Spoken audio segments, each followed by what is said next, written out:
阿女靜雞雞將有貼紙送嘅香口糖擺入購物車，每次佢都笑到呵呵聲，仲要擺個 V 字手勢。我望住佢，突然時間又跳返去，靚到爆！到咗超市，祖兒第一時間話要去買香口膠，感覺就好似小學生去零食部買嘢食咁開心。祖兒請我食咗一排送貼紙嘅香口膠，入口好甜，因為呢片香口膠嘅面積好大，好似祖兒特登分咗一大塊俾我，我都食得好辛苦。呢個時候，祖兒就將啲貼紙貼喺手背，同我講：靚到癲啊！佢就係咁嘅人，如果唔係嗰日同佢傾足成日，我都唔會信佢有咁成熟嘅思想，仲以為自己拖住個細路出街添。於是乎，我又學佢扮細路仔咁講：好靚啊！我哋上2樓飲珍珠奶茶先，好唔好？好啊，係你琴晚話我知嗰間小 K 亭飲嘢咩？其實嗰間喺邊度㗎？哈，我仲以為你明啊！祖兒一邊講一邊掩住塊面大笑，佢紮長頭髮已經俾佢周身咁震到散晒，雪白嘅面突然間變得通紅。我真係唔明佢做咩突然笑到癲咗咁，戇居居咁問：唔係小 K 亭咩？我好瘀啊！祖兒講嘢嗰陣一路忍住笑，兩隻手拉住我右邊手臂，塊面挨住我右邊膊頭好耐，然後跟住抬頭同我講：我琴晚 message 你嗰陣，本來想打小氣亭，但係國語拼音點揾都揾唔到個氣字，於是我就打咗個 key 字，希望你明我意思。點知你都係唔明。哦，原來係小 K 亭，都俾你諗到用小 K 亭代替。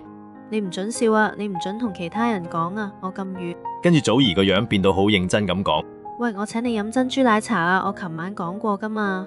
唔使啦，我唔中意俾女仔請嘅，你隨便買你嘅蜂蜜綠茶啦。原來你咁大男人噶，你真係唔飲啊！都有啲餓，我自己買得啦。我想飲珍珠奶茶都會飽嘅。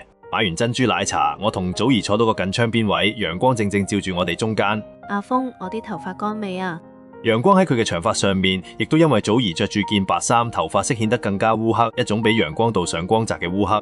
就快乾啦！我一邊講，一邊幫佢將啲亂咗嘅頭髮撥翻去耳仔後面。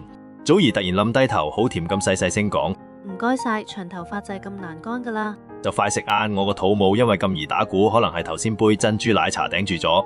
搵極都搵唔到間鋪頭，不如算數啦，阿福。祖兒閂咗佢部手機，淡淡咁講：祖兒嗰位朋友，亦都即係我哋就快要去佢屋企嗰位，啱啱話咗俾佢聽去邊度買 lunch， 可惜我呢個冇鬼用嘅司機點都搵唔到。好彩我哋仲買咗啲糖。去到佢個朋友屋企嗰陣，太陽已經掛喺天中間，我架車泊咗喺離佢間屋幾米遠嘅地方，中間隔住條大坑，有條好似石橋咁嘅路環跨住。間屋嘅顏色我已經好模糊啦，算啦，都係記唔起。可能嗰日對眼俾猛太陽光整到睇嘢唔清楚啦。呢個時候有個女仔開門，感覺好斯文，帶住怕醜嘅微笑望住我同祖兒呢兩位所謂訪客，然後講咗聲 Hi。祖兒即刻同佢打咗個招呼，仲介紹埋我。祖兒呢位朋友都係同我哋同一間大學，佢係讀商科嘅。今日仲有一堂要上，係心理學。漏咗講，祖兒呢位朋友，我中意叫佢做鰻魚飯，當然唔係真名啦。我都唔知點解佢叫鰻魚飯，可能係佢中意食嘅嘢都唔定。鰻魚飯講嘢好斯文，好似有種令你唔會對佢講大話嘅氣質。你屋企有狗，好驚啊！祖兒突然大聲咁講：你哋驚唔驚狗㗎？鰻魚飯問仲企喺門口嘅我哋。我以前好驚噶，但而家只要唔係好大隻狗就唔怕。祖兒冇講嘢，扁住嘴望住鰻魚飯。好啦，你哋等陣，等我將隻狗鎖喺後院先。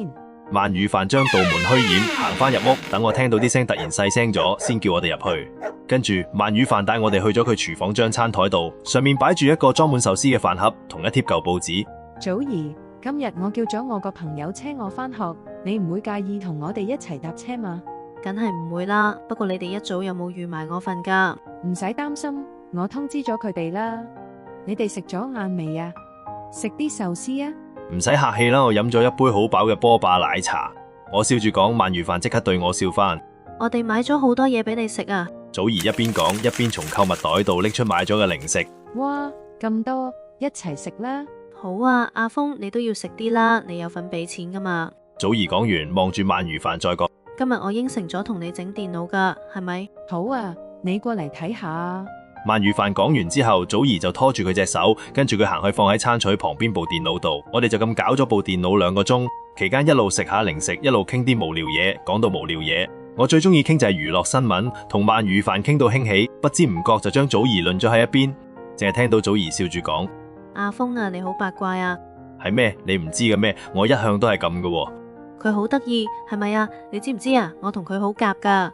跟住祖兒同鰻魚飯講我架車上邊片仙人掌嘅事。我估你女性朋友應該多過男性朋友，啱唔啱啊？鰻魚飯問我嗰陣，微笑又望咗祖兒一眼。我諗係啦。第12節完，多年之後，我有個日本朋友同我講，佢每日放工之後都會買鰻魚飯俾佢老婆。鰻魚飯對佢哋嚟講就係幸福滿滿。